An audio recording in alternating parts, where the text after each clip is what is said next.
Well, hello everyone. Welcome to another episode of Certified Forgotten. It's been a minute. I feel like I don't know how to do this anymore. We have a guest that we need to talk to movies about. I haven't recorded a guest episode in probably 40 fucking days. So this will be a nice bit of me blowing the rust off and getting back into the groove of being one of your two co-hosts of Certified Forgotten, still the only horror podcast that talks about horror films with 10 or fewer reviews on Rotten Tomatoes. I'm joined by Matt Donato, who has been holding the fort all the way the fuck down these last couple of weeks. How are you doing, friend? I've been doing my best, but I'm happy you're back because I enjoy being the color, and having to host has been. I think I've done okay. I think Yeah. I've made it work, Yes, you have. but Yes, you have. yeah, it's more comfortable having you here. It's good to have you back. Yeah, it was so I recently was a guest on the Kill by Kill podcast episode coming up at some point soon. Really fun podcast, really knowledgeable hosts. But the thing was, is I couldn't remember how to be a guest anymore because I kept wanting to set them up to sound good. And I was like, wait, I think I'm supposed to sound good. So I'm back in my comfort zone. I get to MC. I get to let you and today's awesome guest shine. And that's where I'd rather be. So with that, Donato, introductions, please. I know I haven't done this in a while too. This is a very funny bringing it back for everybody on this episode. But we have a third time returning guest, if my count is correct. We have Patchwork in the Can with them. We have Blood of Wolves, which was a joint episode with Lee Monson and this person, and coming back to talk about today's topic, which was a movie we both saw that was Overlook, I think, in New Orleans a few years ago, is, as she has suggested, to be called vigilante entertainment journalist Amelia Emberwing. Amelia, welcome back. Thank you. I'm happy to be here, boys. If you want that to sound classy, you could go with like Ronin, which is a samurai without a master type thing. Ronin journalist, if that you want to give it a samurai film vibe. That seems appropriating. I'm gonna stick with vigilante. All right, I like that. Yeah, nothing appropriative about a vigilante. It's been a while since we last seen you on the podcast. The world of film journalism has somehow managed to catch even more on fire since your last guest appearance, which is great for all of us. Just good times abound. But when someone in the industry has come back and has already given us their origin story, has talked a little bit about their relationship to the genre, I like to use these opportunities. We like to talk about kind of how they're feeling about the State of the Union. And this past week in particular, for a lot of reasons, some we'll get into, some we won't, has been kind of a bad one for the film industry. There's been a lot of high profile changes at publications we thought were kind of fucking bulletproof when it came to arts criticism and journalism. So mood check, Amelia. How you doing this week? Oh, the vibes are rancid across the board. Anybody who follows me knows the personal reasons behind that, but just, as you mentioned, like losing so many powerhouses at major publications across the board, whether it be fandom sites or the trades. But I think my key takeaway from it is we're not seeing the end of that criticism. What we are seeing is the end of massive publications benefiting from that criticism. Because it's not that there is not a hunger for pop culture analysis or film criticism or any of that. What there is a bunch of shareholders panicking and a bunch of CEOs who don't know anything leaning into the age of AI without realizing that what was promised and what will be delivered are two wildly different things. And the fact about pop culture analysis, whether it be features or reviews, is that if anybody is going to survive this whole AI apocalypse as Google continues to lean into these summaries and everything that they've been pushing lately, it is only through opinion. Listicles, nothing. that's real easy to aggregate, and nobody cares what you have to say in that blurb. They just care about the list, and now they already have it from you. But the opinions of those powerhouses that we have lost, quote unquote, lost over the last week, are still critical to conversations in this space. So I think what we're seeing is a panic response from people who are hemorrhaging money on a gift horse that does not have what they want it to have, but are praying that it does eventually, and don't know how to get out of it because they've invested all of this money into it already. So they have to answer to the people who have helped give them that money. And all of us are the ones who bear the brunt of that sword. But in the end, even though it's going to suck a whole lot, I think what we're seeing is going to be a sharp rise in independent journalism. It's going to be a sharp rise in people deciding that they're done with having any kind of masters, because like at this point, all of the people who own these websites don't know what they need or the actual context behind the data. Because like I say this coming from a business background and then moving into the pop culture space, data without context is just numbers on a spreadsheet. It doesn't mean anything.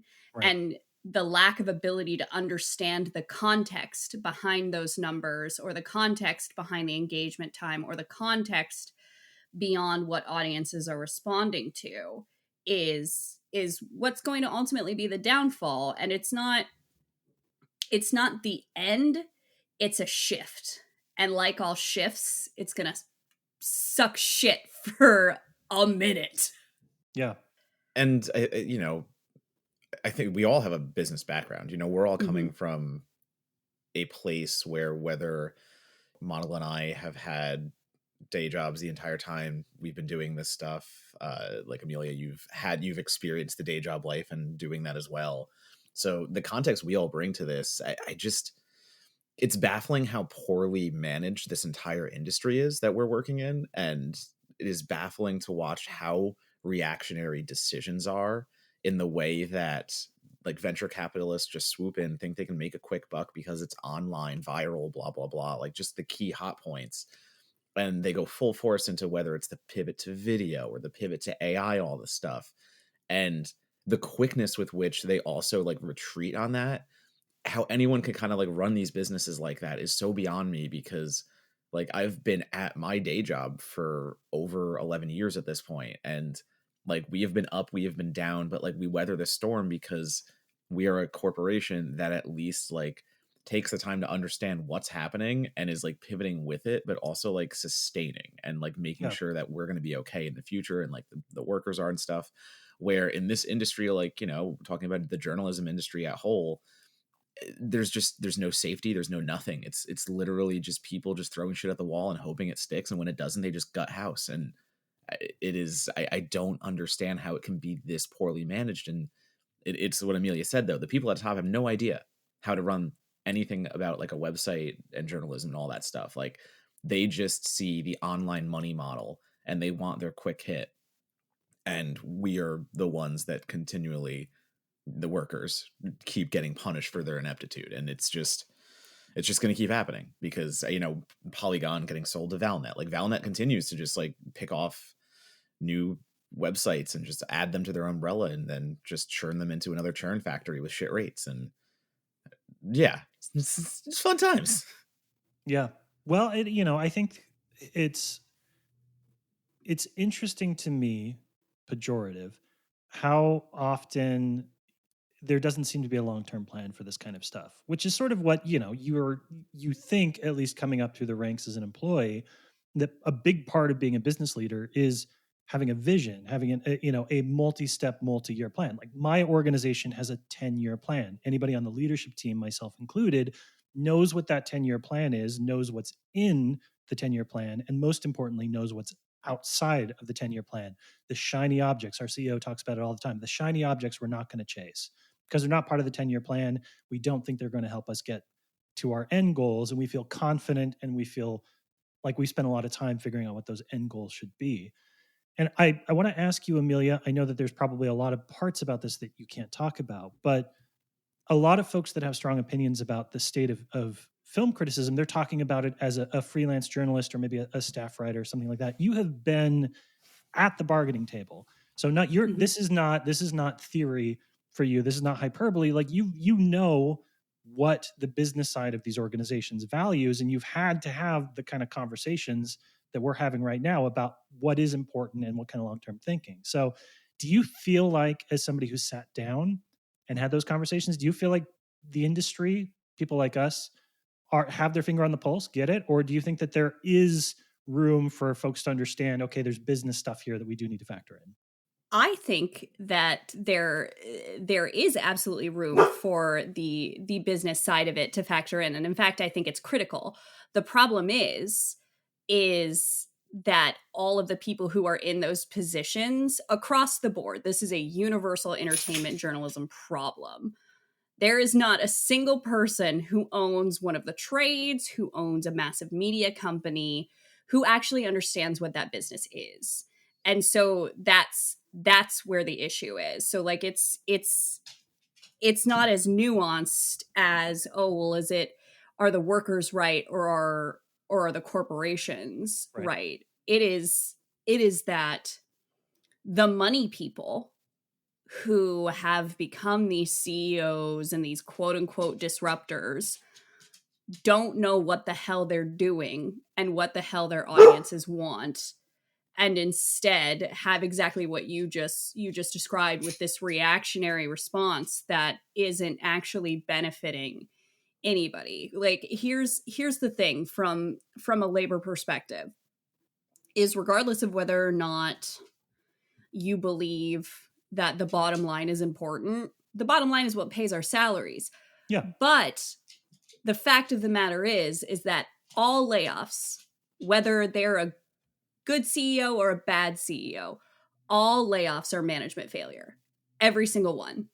And we don't talk about that enough. We don't It's not perceived in the broad scope of things. It's always like, "Oh, well, I'm really sorry, but you could have performed better." No, they couldn't have. No, they couldn't have. I've been laid off twice, and both times I was a high performer in both companies. Uh and it's those moments that really push the labor of it all, and shift the, like, no, you need to stop breaking your back for all of these things and all of these weird demands from people who don't actually understand what you do, and start focusing on work-life balance, Yeah. on taking your time, on taking your breaks, on taking your lunches. That put me on a labor tangent. But ultimately, the root of your question is that, yes, there is a valid aspect of the business side of this business. But the problem is that the people who have been put in charge of all of it don't know what the hell they're doing.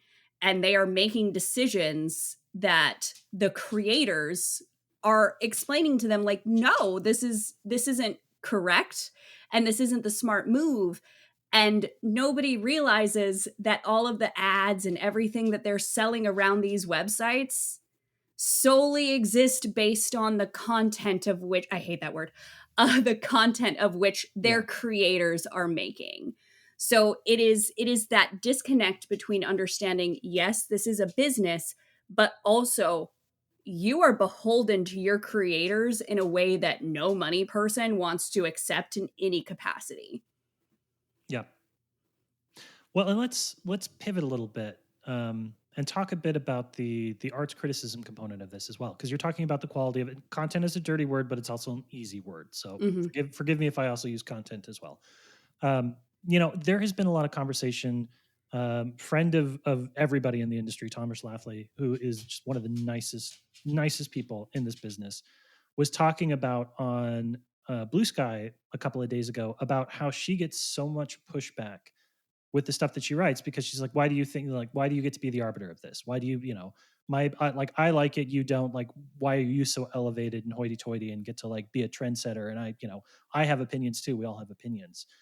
And that has sparked a lot of conversation about sort of the the death of appreciation of arts criticism and arts journalism over the last few days. And so, obviously, it goes without saying, all of us think it's important. And we wouldn't be doing this if we didn't. We certainly wouldn't be doing this fucking podcast tonight if we didn't think it was important, right? That's a testament to what we care about. But I don't know, like, for folks that maybe still are like, okay, like, I get that arts criticism is important, but like, does it need to be the way that it is? Does it need to be full-time careers for folks and stuff like that? Let's have a good faith argument. And Amelia, start with you. Like, why should the average person care that there are folks out there that are dedicated to this as much full-time as they can be? And what does that add to our appreciation of cinema? That is, it's such a, there's so much nuance in that conversation. But I, like, immediately once you brought this up, it took me back to when I was just starting off at Birth Movies Death. Phil, he was editing one of my first reviews that I'd ever done. And he immediately messaged me and he was like, you need to go through this and replace every instance of "in my opinion." Yes. Because one of the first things you learn as a fledgling critic is never say that. Yep. Of course it's your opinion. That's why you're sharing it.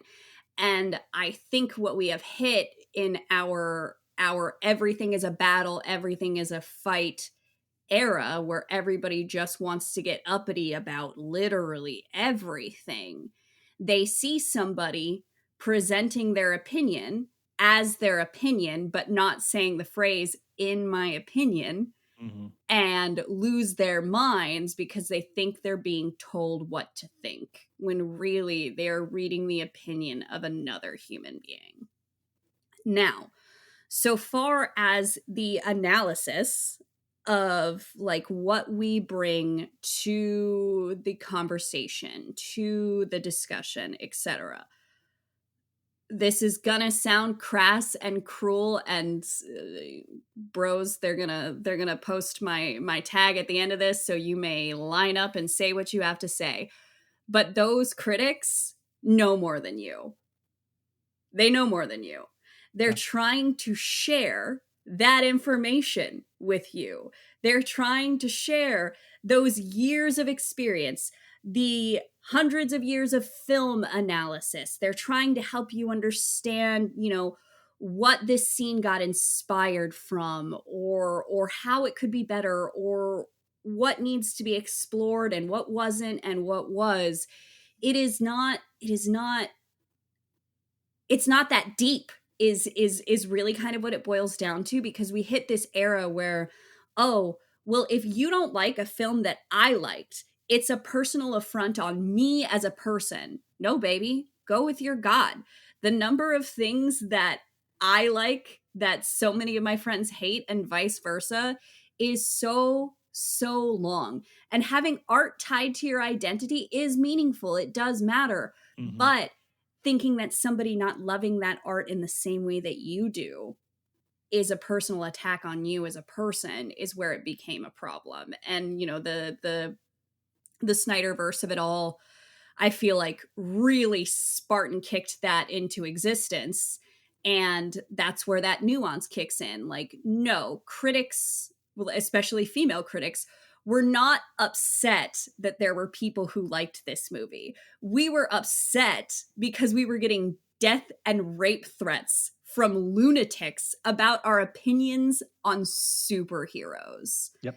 So it is, I don't even think the discussion is not that is art criticism important. I think the discussion is, what is the root of all of these fights and why do we keep going back to it? The internet to me has just bred a certain level of uncurious anti-investigation. Like Thomas's tweet, or not tweet, post, whatever you want to call it, on Blue Sky. I say tweet all the time. I'm not gonna let that. It was a good word. I'm not gonna let that word die with X or Twitter. Whatever we're calling it. Like, I really like it because it gets to the right to the root of the problem, because her post says, the more our culture doubles down on the idea that arts criticism is unnecessary and critics are the enemy, the stupider and less curious our world will become. And I 7,000% agree with that, because that is where we've gotten to. Because no one, to me, let me put it this way. To me, arts criticism should start a conversation, not an argument. Like that's why I write criticism. I don't do it to outright tell you, I think you're an idiot if you like this, and these are all the reasons why it sucks. I'm writing a negative review to be like, hey, this is how I feel about the movie, but if you have other differing opinions, you're still probably going to like it for these reasons. Like, it is going right back to the idea that social media made everything into a fight. Everything now is like, my opinion is better than yours. It's all hot takes. It's all triggers. It's all things of that nature.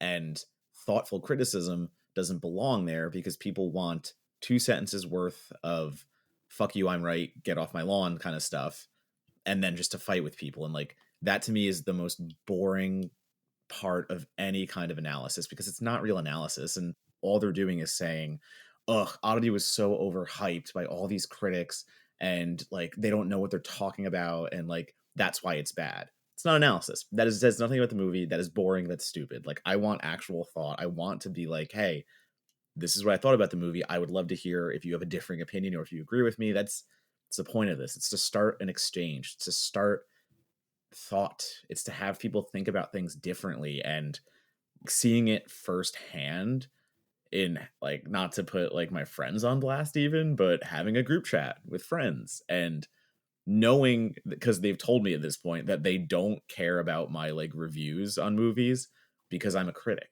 and they just want to talk about their movies the way that people talk about them, not the way that like I do.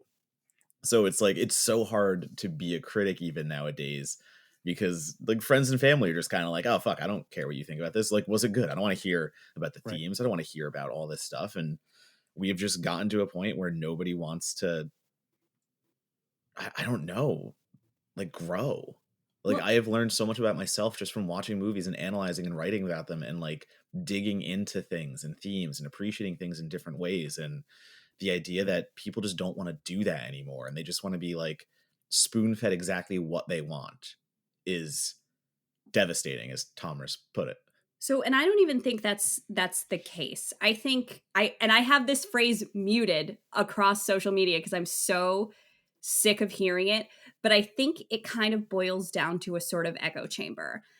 And I'm going to use streaming as the direct example. So right now we're in an era where all of the people with all of the money are saying, oh, the new generation doesn't have the attention span for actual shows. So we're going to kill the 22 episode season. We're going to kill the mid season. We're going to get rid of all of the fundamentals of television, and we're going to existentially destroy it.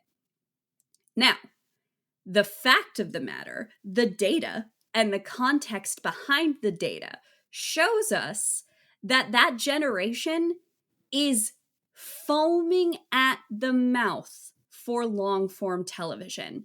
Suits is not a good show.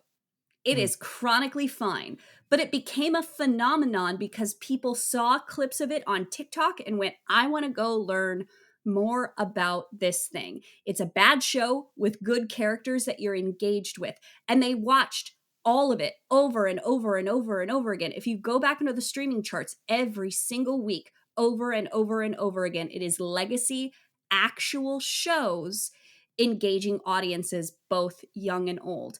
And I think we have that same situation going on with criticism and journalism as a whole right now. And I'm going to use the Fantastic Four situation as the example there.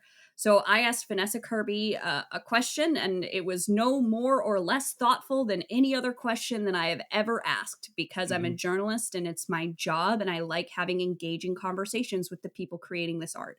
It went viral on TikTok, which I was off at the time. And 4 separate people messaged me saying, you need to download TikTok again and you need to look at the responses to this.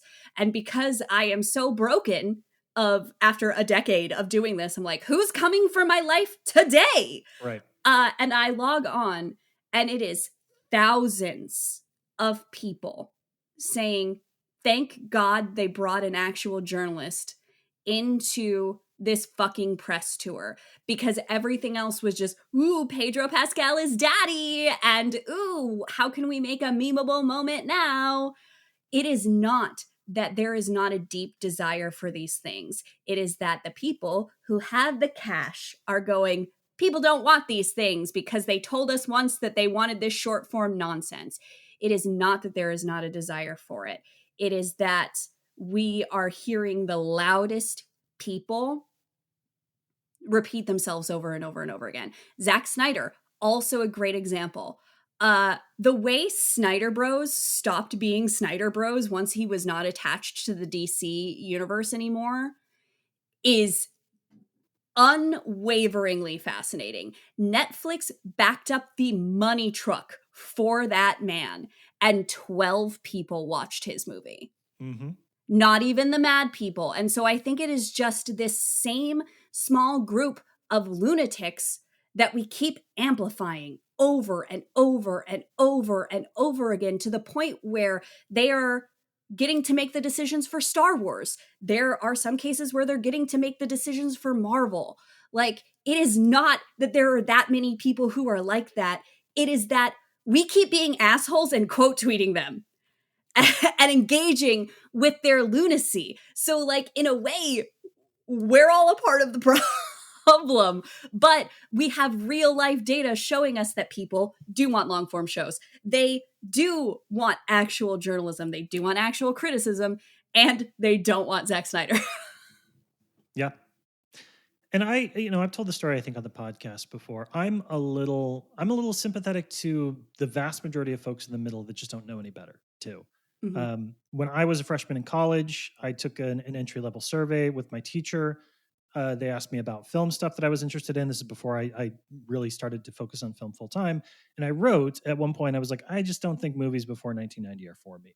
Wrote that down on a piece of paper, turned it in, was super proud of what I wrote. When I graduated, that same professor dug up out of her files the survey that I'd filled out and handed it back to me and been like, you still agree with this? I was like, Jesus Christ, that's so embarrassing.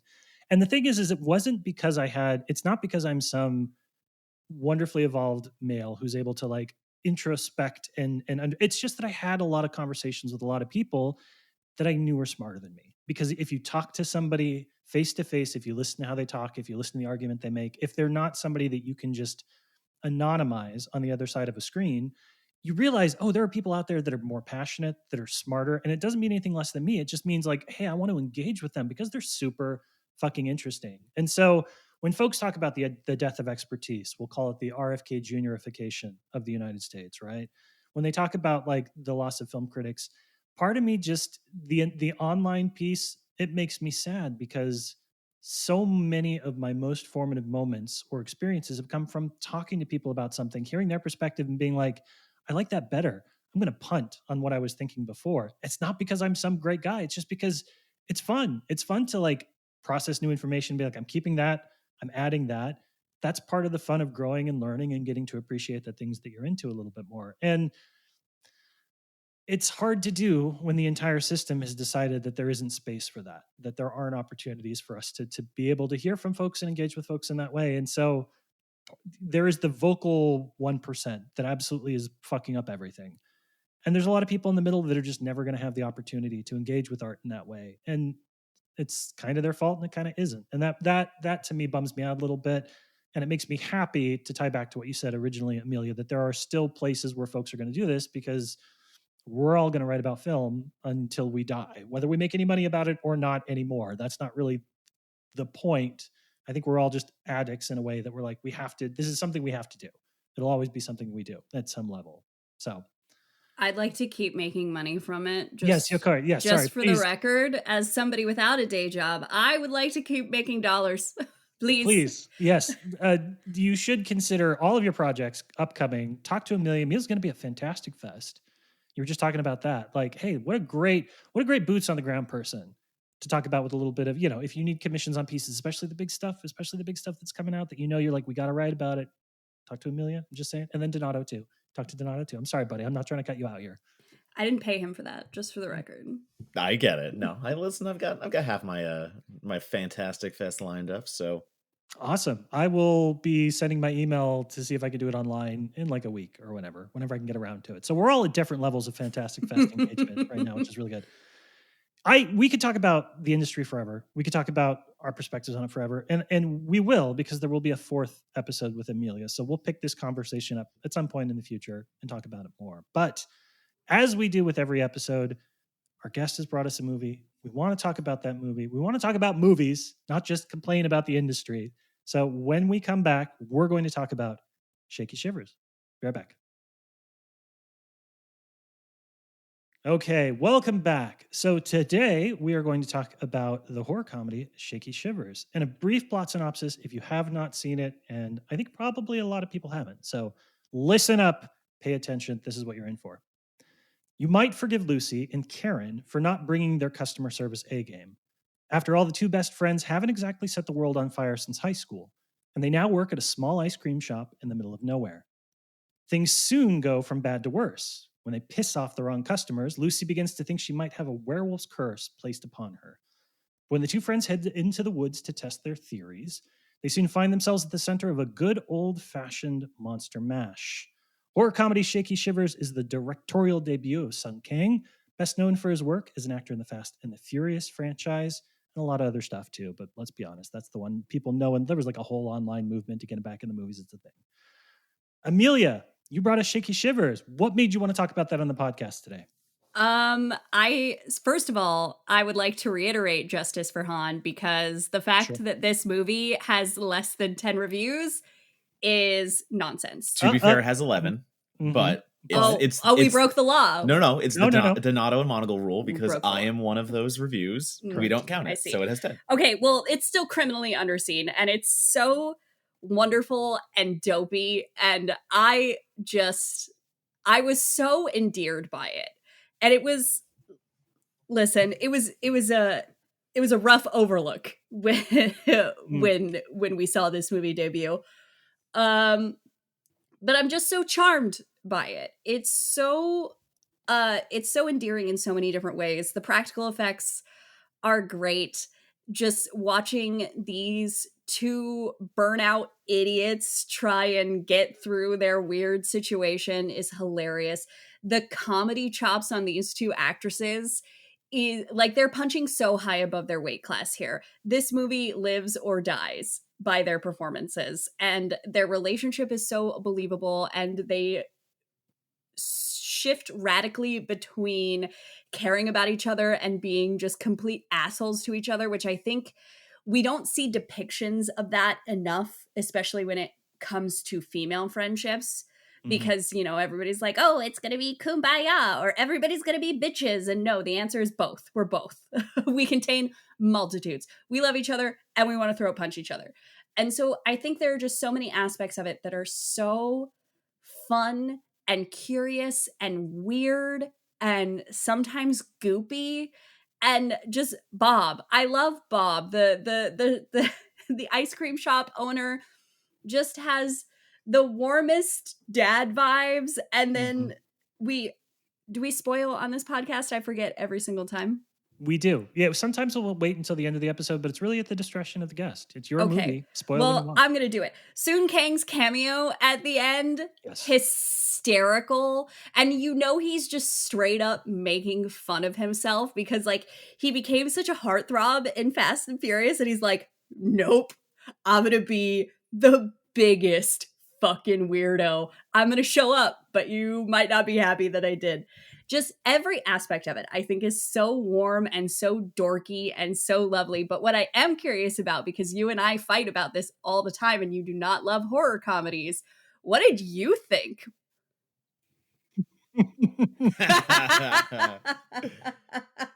Here we go. Get it out there. Yes. But you knew. I did. You knew. Amelia, you knew. It's not a Monagle movie. I'm going to tell Tyler, and he's going to be mad at you on my behalf. Hey, I did not like, as fans of the podcast will know, I was not a fan of Tyler McIntyre's first film. I have loved his other films, though. So Tyler and I have found our equilibrium. He's one of the best fans of Certified Forgotten in the history of the podcast and the website. I have nothing bad to say about anything he's done. And retroactively, I will buy a DVD of Patchwork. I'm happy about that. Horror comedy is such, a million times I've said this, horror comedy is such a difficult needle to thread. And I don't I'd like there are moments in the patter between the two. I especially think that Brooke Markham has a is it Beanie Feldstein, the actress, energy. A lot of times she's able to get that sort of like quick patter, self-deprecation, but also kind of like throwing shots at other people. I think she's got that down to an art form.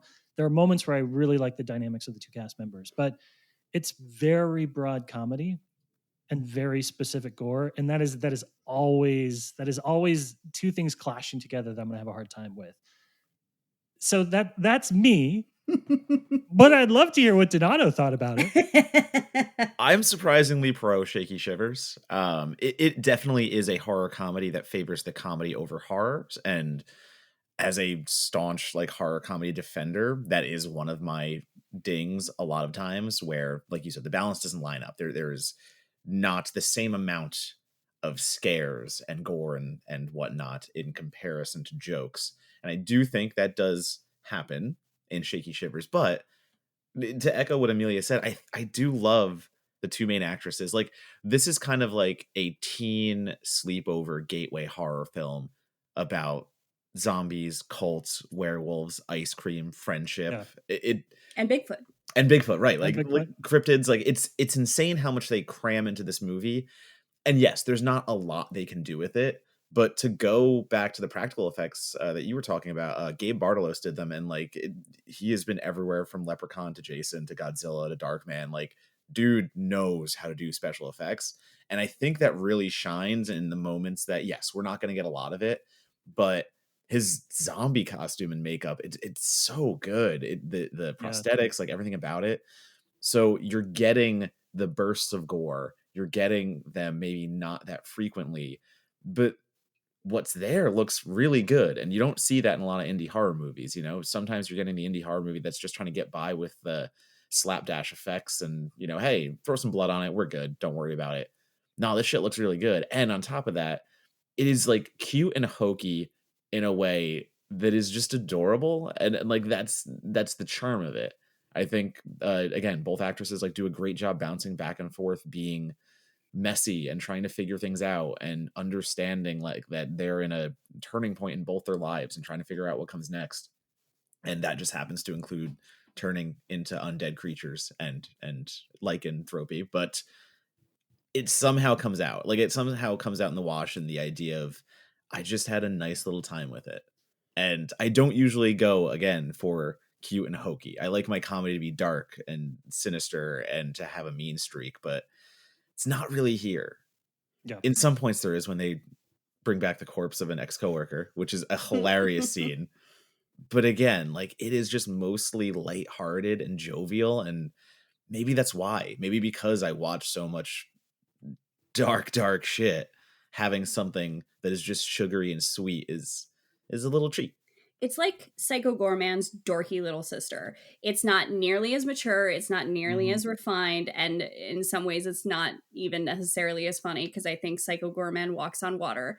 But just the reliance on its charm and its practical effects, just like keep it in that same vein for me, of just you. Every ounce of your budget was spent on these weird creatures, including Bigfoot, who is the worst looking thing of this movie. That's but horrifying. he's only in it for like a millisecond. You see his face for 3 seconds. But it is like it's everything that you said. It's like, no, it's not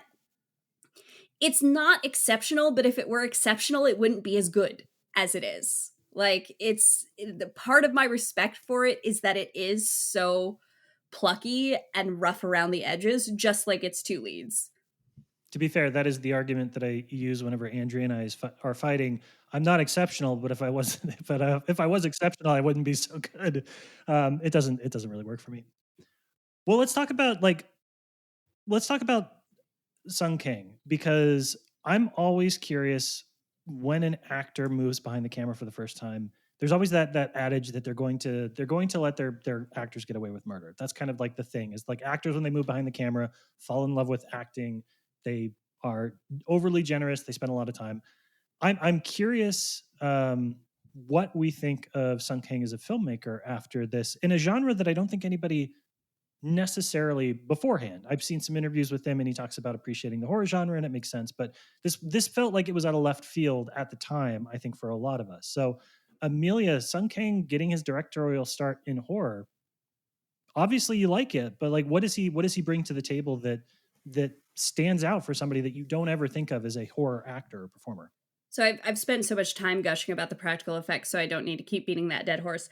But I like the set piece that stands out to me so much is the one where she becomes a zombie and the other one is running away from her, but she's like doing dance moves and skipping, and it's this huge wide shot as she's just continuing to fuck with her friend even when she's a zombie. And so I think that entire clip is such a funny encapsulation of where he sits as a director. First of all, I think that shot's gorgeous. It commits the sin of like all of the key points happening in the middle of the horizon. Yes, sure. But A, he's a first-time filmmaker. B, it's just like we're not going for a prestige here. We're going for a funny shot, and having everything centered on the horizon is exactly what that scene needs, wants, desires. It's so hokey, it's so silly, but I think that just like it really encapsulates the entire vibe of like how I feel about him as a first-time filmmaker and like what I want to see from him again. Like I hope we continue to see him grow, but I think it's really interesting to see a first-time filmmaker take a cardinal sin of filmmaking and say, I'm going to do it anyway. That's something that we typically save for auteurs, for people who've been in the industry on that side of the camera for so long. And Soon Kang went, no, I'm going to do it. And it worked. It's dopey and wonderful. It is dopey and wonderful, and it's underused in film. Film exists in close-ups and long shots now, and there's just something, I don't know, those were some of my favorite scenes in the movie for the reasons with the character dynamics that you talked about. But just like put the camera 100 feet away from the action. Don't put it 1,000 feet away. Don't put it 5 feet away. Like I want a frame. I want there to be room to breathe in negative space. And I agree with you 100%. I think it takes a paradoxical amount of confidence to do something like that in your first feature, because some producer I'm sure had a note about it, but it looks really cool. It's the most visually distinct piece of the film, and I'm glad that he runs with it and it becomes a repeated motif throughout. Yeah, I think I get the sense of humor of the film being corny and hokey from Kang, and I feel like he's just a goofy goober after watching this movie. Like legitimately, like I want to know like what his favorite comedies are. I want to know now where he's drawing from and what he's bringing into Shaky Shivers, because I bet it's like the corniest, cheesiest comedies out there. That's the vibe I get from him as a filmmaker and like what he brings. If like he's bringing his personality to the film, I now am so curious to know what this guy loves and like how he jokes around. I think he's just a fucking puppy. Like, yeah, I want to know what RPGs he's playing where he's bringing only 2d20. I'm like, that is a very specific combination of dice for you to be using in a game, and so I would like to know what games you're playing, but that's just me. Well, and it like even that everything he does is intentional in the film, and obviously that is any filmmaker. They're directing with intention, but I'm talking about the intricacies of even the ice cream is fake in certain scenes. Mm-hmm. And I think that is used just to once again add this bit of like surreality, I think maybe is the word. Like it's such a straightforward movie in so many terms, and like it's not going above and beyond in the production. And yet at the end of the movie, Karen, the main character, has inherited the ice cream shop, and she's handing over a milkshake to a customer. A shaky shiver. A shaky shiver, where the title comes from, her creation. And it is just the fakest, like they're not hiding it. It's like they want you to see it. It's literally fake. There's nothing real about it, and it's just this big goofy prop. And it's such an interesting choice to use, because once again, they're not doing it to try to get away with something. They're doing it purposely. He's not hiding it. So there are just these little touches that lean in and go, we know this is just a goofy movie which is very funny because the actor who plays Bob voiced one of the characters in a Goofy movie. I think what you're describing there is so central to the thesis of this movie too. And I think like that speaks to Soon Kang as a director wholeheartedly, because like so much of this is, all of this is a joke. You don't need to take it so seriously. Like, yes, it's your life, but none of us are making it out alive. Laugh a little, breathe a little, have some fun, be hokey. Mhm. And so to see that theme play out in its props and its humor is just like, it I think is just so fascinating to see from a first-time director. You talk about seeing this film at the Overlook Film Festival in what was not maybe the best year for the programming. How did this play with the crowd? I'm kind of curious if you can remember what the crowd reactions were like, because this is the sort of film that doesn't normally get to be seen with a group of like 50, 100 other people. I think there were like 7 of us in Yeah. the theater. No. It was unfortunately a very early screening, and it was not super attended, let's say. I mean, Okay. listen, it's Overlook, it's New Orleans, it's a late night festival, let's say. So those early movies are... Sung, if you're listening, there were like at least 40 people there. It was like it was one of the smaller screens, but totally sold out. Is that what I'm hearing? Yeah. Well, Yeah. was this one of the movies we tried to see earlier, but the screening broke? Like, I can't remember. I do Yeah. remember that it was like one of them that I was like, I will see Yeah. this movie. This is the Mhm. one thing that I will see. But like that was also the year that Overlook had a lot, like the theater that they go to. So not Overlook, but the theater that they run the festival out of was having endless technical difficulties. Yeah. And so it wasn't their fault. It was this huge, awful situation because people kept trying to go see movies and movies kept breaking and all these things kept happening and all of that fell on Overlook, and that's not fair.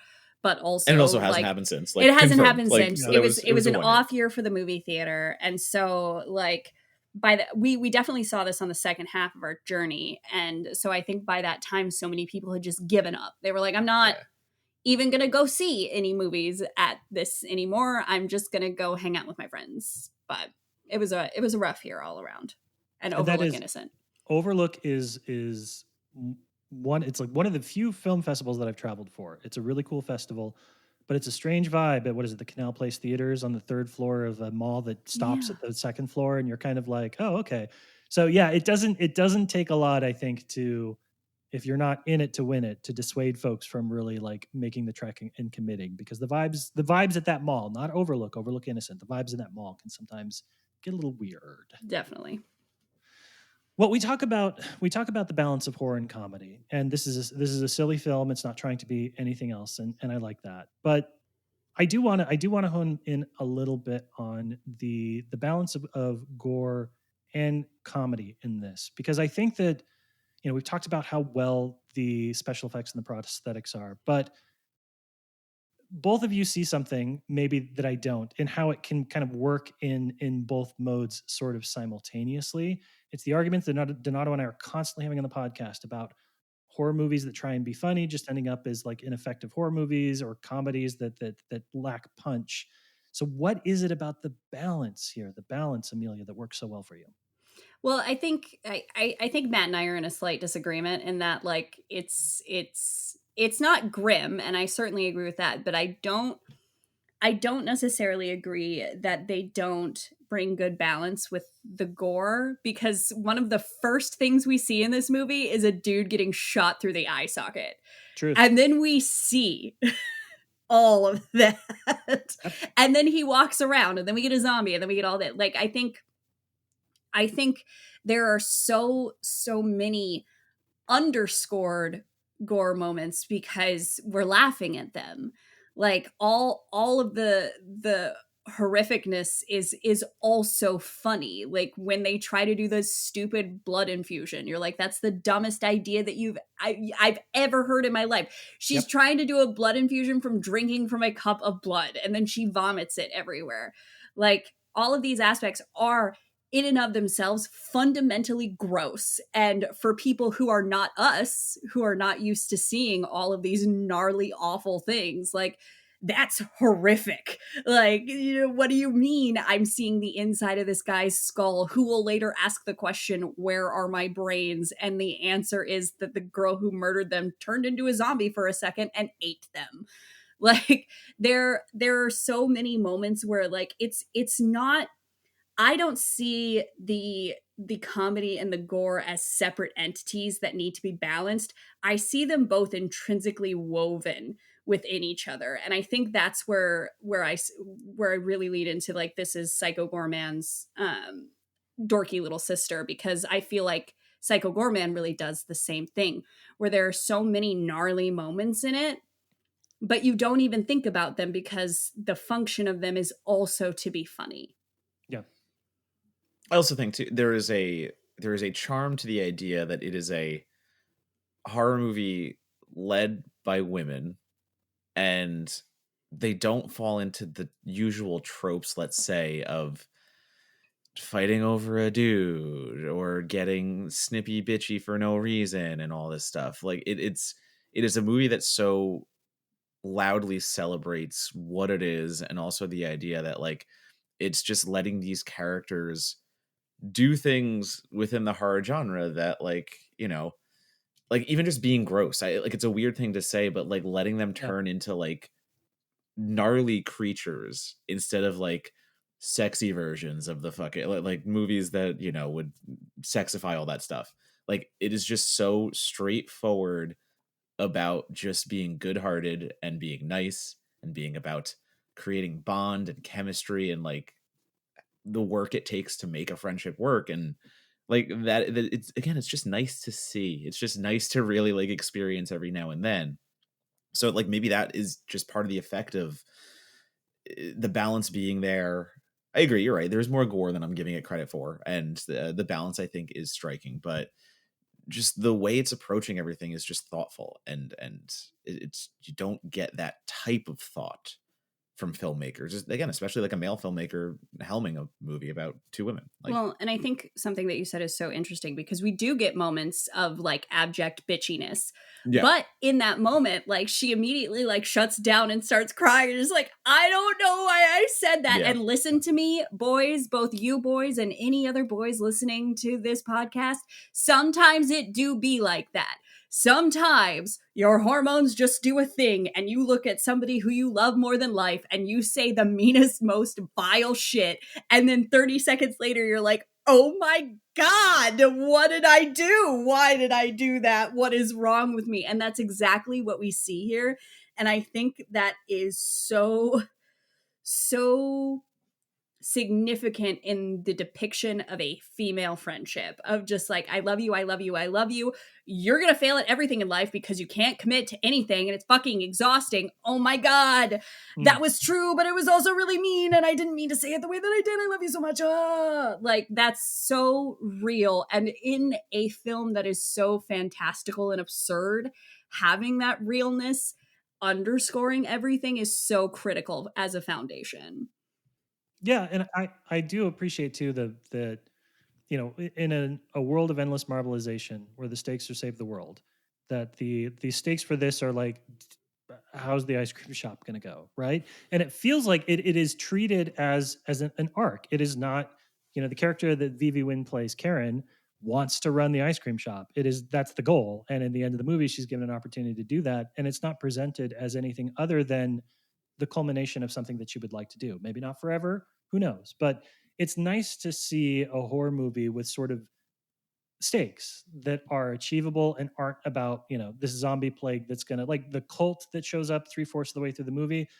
Who cares? Like, kind of like legitimately, who cares? She got to run the ice cream shop, so like whatever that was that they did in the woods that one day, they don't need to worry about that anymore. And that's nice. Nice is a good operative word for this. I think that it's nice to have films where personal stakes can be resolved, and it doesn't always need to be the tipping point of apocalypse. Also, I want to give the movie credit. The scene where they realize they don't have silver bullets, and so they put silver nail polish on the bullets, is pretty fucking smart. Credit to everybody involved. That really sells nicely. I was a big fan of that.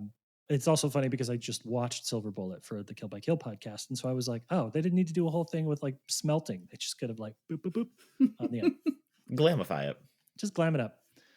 All right, that brings us to the point in the podcast where we talk about the reception of the film and the future audiences. You saw this at Overlook. I believe that was the festival circuit that it played on was the only time it got theatrical distribution. It's out there. It's readily available. It is on free streaming services for fans to appreciate and enjoy. But as we know, in the era of everything, nothing stands out. So, Amelia, how does Shaky Shivers find the audience that it deserves, the audience that's going to appreciate it for all the reasons you've talked about on the podcast today? So it's for that very reason that I keep bringing up Psycho Gorman, because I know Psycho Gorman is that practical weirdo that did break out from the everythingness and become like an immediate cult favorite. It's like I don't want to sell sameness here, but what I do want to sell is like, if you are a lover of practical effects, if you are a lover of, like, going back to what Matt said earlier, just like the perfect teen girl slumber party movies, like anything in that space, like this is so perfect for that and so underseen. And like, again, I want to shout out their talent one more time. Like, again, Soon Kang is killing it as a first time director, but also this movie lives, breathes, and dies by the performance of its two leads. And they are so funny and charming in spite of themselves, because they're both dumb assholes, but also you love them and you love their friendship. So I think for anybody who's sick of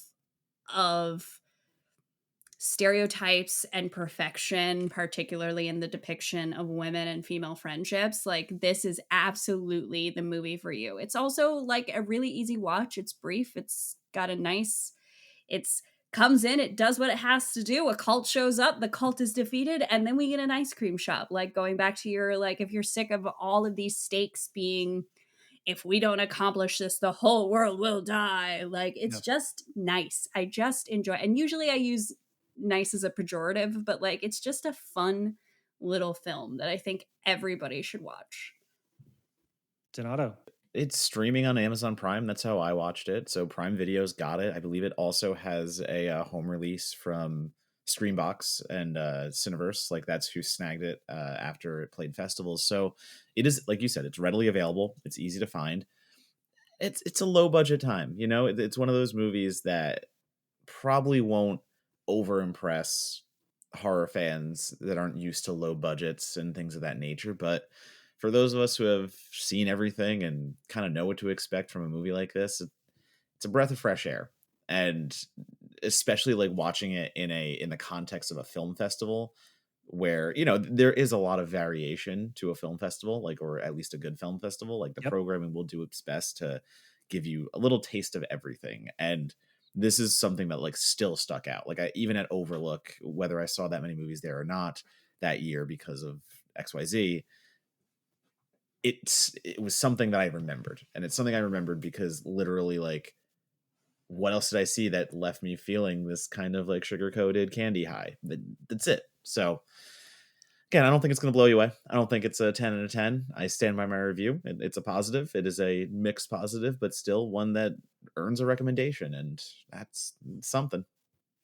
We've talked about Psycho Gorman as a reference here. Donato, I'm going to ask you, because I know it is one of the rare areas that is more in your area of expertise, your appreciation, that I also love. Is this for fans of Todd versus the Book of Pure Evil? It does kind of have that vibe. I like that. I like that comp. It's a good comp. Yeah. Yeah, because it fits the creature of the week mode that they operate in. I can absolutely see the werewolf, the Bigfoot, everything being one of the villains in Todd and the Book of Pure Evil that he would have to go against. So solid comp. Yeah. Just without songs about how horny Todd is. Yes, it's a good song. Unfortunately, really great song. I don't believe you. Oh, it's great. The musical episode is it's better than Once More with Feeling. Sorry, you know how I feel about both. You know how I feel about both of those things. I love both of those things. Fuck you, Joss Whedon, but also whoa. I love both of those things. I do love the Todd versus the Book of Pure Evil musical episode a little bit better. So there it is. All of you who just got really angry at me saying that can go out and watch Shaky Shivers and decide for yourself if I'm right or wrong about liking the film. If you are listening to this right now on Friday, August 15th, oh, Jesus, it's past midnight on the East Coast. If you're listening to this right now, Friday, August 15th, then you are listening to this episode with Amelia on her goddamn birthday. So we want to be the first to say, at least on Eastern time, happy birthday to Amelia. Folks should be celebrating you, supporting your work. You've talked about some stuff. I know it's a weird time, but you've talked about some exciting projects you have going up. You've talked about restarting your newsletter, which I know a lot of people have read in the past and will be excited to read again. So where should folks go to stay connected with you online and see what's next for you? I am currently battling Ghost, which is a great platform, but also is a little bit of a learning curve from those of us who come from WordPress. So currently battling Ghost, so the newsletter is not ready just yet, but the best way to stay up to date with everything that I do is follow me across social at ThatWitchMia. You will not find me on Twitter, but you will find me on Blue Sky, TikTok, and Instagram. Donato, you're entering your busy season. A couple of Halloween recommendations upcoming, a couple of festival coverages upcoming. So where do folks stay connected with you? It's the same spiel as always. You can follow me at DonatoBomb, DonatoBomb, and that is mainly going to be the Blue Sky, the Instagram, the Letterboxd, and the TikTok. So yes, as Mr. Monagle said, we've got Brooklyn Horror coming up. We've got Fantastic Fest. I will be going to Universal Halloween Horror Nights, and I'm sure some other haunts. So there's a lot coming up in the Halloween spooky season that I'm going to be writing about. So follow on the socials, you'll know where it is. One of my favorite things is that no matter what's going on, I say you're entering your busy season, and it's true every fucking time because you cover the weirdest shit. So like there is never not some low budget horror releases for you to be talking about. So any given week, 2 or 3 reviews, easy. Legitimately, and they're not always great, but you're gonna find out. And I have fun doing it too. You know, that's all that matters. As for myself, you can follow me just on Blue Sky. It's Monagle at the Blue Sky stuff. Please do. Hey, you know what you should do? If you liked what you heard today, if you want more of this intelligent conversations about film criticism and movies, go to certifiedforgotten.com, sign up for our newsletter, support our writers, go listen to a bajillion old podcast episodes, including the 2 previous podcast episodes with Amelia. Listen to Amelia yell at me about Patchwork. If you like this today and you really want to turn that needle up a little bit more, you can get that in the Patchwork episode. It's a lot of fun, ? But yeah, there's a lot of really great stuff that we've done at Certified Forgotten, and I think you will really enjoy it. And I think that you should check it out, listen to the podcast, like and subscribe, maybe leave us a review. All of that is a very, very good idea. Amelia, again, happy birthday. And we hope to have you back on the podcast very soon. Thanks, friend. I can't believe you missed the opportunity for the like and subscribe pun just then. It's a werewolf movie. Shit. Fuck. Donato, get me out of here before I get real mad at myself. Sun Kang's finger guns. Pew, pew, pew, pew.